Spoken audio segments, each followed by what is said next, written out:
दोस्तों इमेजिन करो कि आप कल सुबह उठते हो और आपको पता चलता है कि आपका ईमेल, सोशल मीडिया, यूपीआई और स्ट्रीमिंग सर्विसेज इंटरनेट की ना होने की वजह से यूजलेस हो चुका है। आपके घर में एकदम शांति है और ना कोई इंस्टाग्राम पर रील्स देख रहा है और ना कोई यूट्यूब यूज कर रहा है। वेल दोस्तों, हम सभी लोगों के लिए ऐसा एक दिन एक भयानक सपने से कम नहीं है, क्योंकि आज की दुनिया में इंटरनेट के बिना लोगों को पता नहीं क्या किया जाए। लोग अपने काम के लिए इंटरनेट का यूज करते हैं, अपनी पढ़ाई के लिए इंटरनेट का यूज करते हैं, वहीं पर कुछ लोग एंटरटेनमेंट के लिए इंटरनेट का यूज करते हैं और ये लिस्ट चलती जाती है। लगभग सभी लोग इंटरनेट का यूज करते हैं, लेकिन क्या होगा अगर इंटरनेट सच में ब्रेक हो जाता है, और इंटरनेट ब्रेक होने से दुनिया में इसका क्या इम्पैक्ट आ सकता है। तो दोस्तों आज की वीडियो में हम इसी बात का पता लगाने वाले हैं।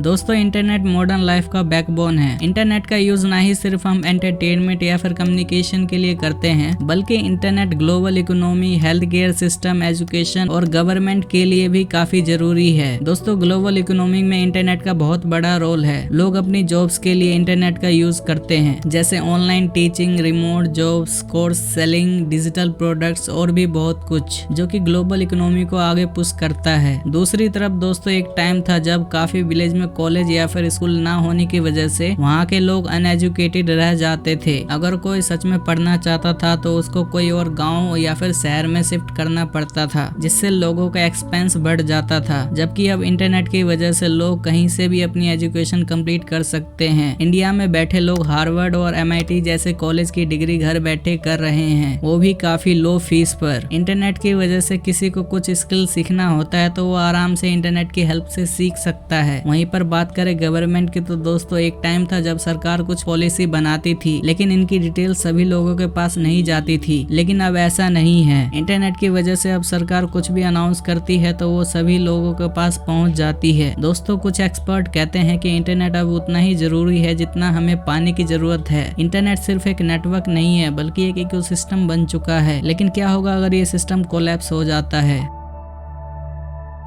दोस्तों इंटरनेट को पूरी तरह ब्रेक होने के बहुत कम चांसेस है, लेकिन ऐसे भी सिनेरियोज है जहां इंटरनेट पूरी तरह ब्रेक हो सकता है। चलिए कुछ पॉसिबिलिटीज को देखते हैं। सबसे पहली पॉसिबिलिटी है साइबर अटैक। दोस्तों सबसे बड़ा थ्रेट है एक मैसिव साइबर अटैक। अगर कोई जानबूझ के DDoS अटैक DNS सर्वर या फिर अंडरसी केबल्स पर करता है तो इससे इंटरनेट काफी हफ्तों या फिर उससे भी ज्यादा टाइम तक ब्लॉक हो सकता है। दूसरी पॉसिबिलिटी है फिजिकल डैमेज। दोस्तों इंटरनेट फिजिकल इंफ्रास्ट्रक्चर पे चलता है, जैसे फाइबर केबल, सैटेलाइट्स और डेटा सेंटर्स। एक नेचुरल डिजास्टर जैसे सोलर फ्लेयर और एक मैसिव भूकंप इंफ्रास्ट्रक्चर को डैमेज कर सकता है, जिससे वो जगह इंटरनेट से कट ऑफ हो जाता है। लेकिन ऐसा जरूरी नहीं है कि सिर्फ नेचुरल डिजास्टर से ही इन इंफ्रास्ट्रक्चर्स को खतरा है, बल्कि ह्यूमन एक्टिविटी भी इन इंफ्रास्ट्रक्चर को बुरी तरह डैमेज कर सकता है। फॉर एग्जाम्पल दोस्तों फरवरी 2014 में हुथी मिलिटेंट्स जो कि यमन में रहते हैं, इन लोगों ने एक कार्गो शिप पर मिसाइल से अटैक कर दिया था, जिससे शिप डूबने लगता है। लेकिन ये शिप डूबते समय 3 फाइबर ऑप्टिक केबल्स को डैमेज कर देती है। वेल दोस्तों ये सिर्फ 3 फाइबर ऑप्टिक केबल्स लगभग 25% of the internet traffic Europe और एशिया के बीच में ट्रांसफर करते हैं। इस सिंगल इंसिडेंट ने इंजीनियर्स को मजबूर कर दिया कि 25% डेटा ट्रांसमिशन को दूसरे केबल पर लोड कर दिया जाए, और साथ ही इंजीनियर्स को पता चला कि इनका इंफ्रास्ट्रक्चर कितना फ्रेजाइल है और इनको इसका कोई सोल्यूशन निकालना पड़ेगा। दोस्तों तीसरा पॉसिबिलिटी है ह्यूमन एरर और सैबोटाज। दोस्तों एक बार बाल्टिक सी में 2 अंडर सी केबल्स जो कि स्वीडन, लिथुआनिया, फिनलैंड और जर्मनी को कनेक्ट करती है, उसको डैमेज कर दिया गया। जब इन्वेस्टिगेट किया गया तो उनको पता लगा कि ये काम चाइनीज मर्चेंट वेसल का है, जिसके बाद Germany defence minister Boris Pistorius ने इसको सैबोटाज कहा। मतलब ये काम जानबूझ के किया गया था। ये इंसिडेंट हमें याद दिलाता है कि अंडर सी केबल्स जो इंटरकॉन्टिनेंटल ट्रैफिक कंट्रोल करता है, इसको आराम से ब्रेक किया जा सकता है, और ये एक्सीडेंट या फिर जानबूझ के भी किया जा सकता है। दोस्तों ये सभी सिनेरियोज काफी रेयर है, लेकिन ये इम्पॉसिबल नहीं है। अगर कोई कंट्री ठान ले कि वो सभी अंडर सी केबल्स को डिस्ट्रॉय कर देंगे तो उस कंट्री को पूरी दुनिया से वॉर में जीतना होगा, क्योंकि कोई भी कंट्री ये आसानी से नहीं होने देगा।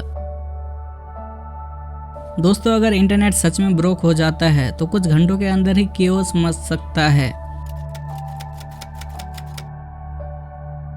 स्टॉक मार्केट बिल्कुल फ्रीज हो जाएगा, जिससे कोई भी अपने शेयर एक दूसरे को नहीं बेच पाएंगे। ऑनलाइन ट्रांजैक्शन रुक जाएगी, जिससे अगर हम कुछ भी ऑनलाइन खरीदना चाहे तो वो हम नहीं खरीद पाएंगे। यहाँ तक कि हम ऑनलाइन बैंक का भी कुछ यूज नहीं कर पाएंगे। हमें फिर से पासबुक वाले जमाने में जाना पड़ेगा और बैंक के बाहर लाइन लगानी पड़ेगी। ग्लोबल इकोनॉमी में भी बहुत बड़ी गिरावट आएगी। लगभग एक दिन में $1 बिलियन का लॉस होगा। Undersea fibre optic cables $10 trillion से भी ज्यादा ट्रांजैक्शंस एक दिन में कंप्लीट करती है। इनके ना होने से एक कॉन्टिनेंट से दूसरे कॉन्टिनेंट में पैसे का ट्रांसफर पूरी तरह बंद हो जाएगा, जिससे कोई भी कंट्री एक दूसरे कंट्री को पैसे नहीं भेज पाएगा। दोस्तों, इंटरनेट ना होने से कोई भी एक दूसरे को ईमेल्स, मैसेजेस या फिर वीडियो कॉल नहीं कर पाएंगे। जो फैमिलीज और दोस्त एक दूसरे से दूर रहते हैं वे लोग पूरी तरह एक दूसरे से कट ऑफ हो जाएंगे। यहाँ तक कि इमरजेंसी सर्विसेज जो काफी हद तक इंटरनेट कम्युनिकेशन पर निर्भर रहती है वो भी स्ट्रगल करने लगेगा। जो लोग इंटरनेट का यूज करके एजुकेशन ले रहे थे वो भी बंद हो जाएगा। यूट्यूब, इंस्टाग्राम, फेसबुक यूजलेस हो जाएगा। OTT प्लेटफॉर्म पूरी तरह बंद हो जाएगी। फूड डिलीवरी से लेकर मैन्युफैक्चरिंग तक सभी supply chains real time data पर डिपेंड रहती है। इंटरनेट के बिना ट्रक्स को पता ही नहीं चलेगा कि उन्हें जाना कहाँ पे है और वेयर हाउस को कोई आइडिया नहीं होगा कि उन्हें क्या शिप करना है। दोस्तों, क्लाउड सर्विसेज जैसे AWS किसी काम का नहीं रहेगा, जिससे AWS को काफी लॉस होगा। स्मॉल बिजनेसेस जिनका ट्रैफिक इंटरनेट से आता था उनका बिजनेस भी लॉस में चला जाएगा और ऑनलाइन इन्फ्लुएंसर जॉबलेस हो जाएंगे। और दोस्तों, ये तो बस स्टार्टिंग है। अगर इंटरनेट बहुत लंबे समय तक वापस नहीं आता तो इससे और भी ज्यादा इम्पैक्ट आएगा। दोस्तों, अगर इंटरनेट परमानेंटली गायब हो जाता है और कोई कंट्री अगर इसे दोबारा फिक्स नहीं करना चाहती, उस केस में हमें अपनी लाइफस्टाइल को पूरी तरह बदलना होगा। हमें फिर से पुराने जमानों के ट्रेडिशनल कम्युनिकेशन मेथड को अपनाना पड़ेगा, जिससे letter, landline phones, face to face meetings, लोग फिर से लाइब्रेरी और फिजिकल बुक्स को पढ़ने लगेंगे। लोगों को इम्पोर्टेंट मीटिंग के लिए एक जगह से दूसरी जगह ट्रेवल करना पड़ेगा। लोगों को अपनी एजुकेशन के लिए दूसरी जगह शिफ्ट होना पड़ेगा। इंडस्ट्रीज जो कि सिर्फ इंटरनेट से चल सकती थी, जैसे e-commerce website like Amazon, Flipkart, Myntra, social media like Instagram, YouTube, Facebook और क्लाउड सर्विसेज लाइक AWS और गूगल पूरी तरह बंद हो जाएंगे। लेकिन इससे लोकल बिजनेसेस को काफी फायदा होगा, क्योंकि अब लोग खुद मार्केट जाकर डायरेक्ट गुड्स खरीदेंगे। दोस्तों, इंटरनेट की वजह से सभी लोग कहीं ना कहीं पूरी दुनिया से कनेक्टेड थे और कोई भी रिसोर्स कहीं भी भेजा जा सकता था, जैसे online degree, online courses, education, research papers, international trade, cultural teachings, हर तरह की कोलैबोरेशन पॉसिबल थी। लेकिन इंटरनेट के एब्सेंस से ये पूरी तरह खत्म हो जाएगा। जितना भी नॉलेज इंटरनेट पे अवेलेबल था वो पूरी तरह गायब हो जाएगा। अब दोस्तों, बात करते हैं कि क्या हम बिना इंटरनेट के सर्वाइव कर सकते हैं या फिर नहीं। वेल दोस्तों, हमने ज्यादातर हिस्ट्री बिना इंटरनेट के बिताया है। इंटरनेट सिर्फ आज से 50-60 साल पहले बनी है, लेकिन दोस्तों बस इन 50 से 60 सालों में इंटरनेट ने बहुत तेजी से फैलाव किया है और लगभग हर किसी के लाइफ में एक पार्ट बन चुका है। इसलिए इस इंटरकनेक्टेड दुनिया से नॉर्मल दुनिया में शिफ्ट होना थोड़ा डिफिकल्ट होगा। हमें लगभग हर एक सेक्टर्स में चेंजेस करना पड़ेगा।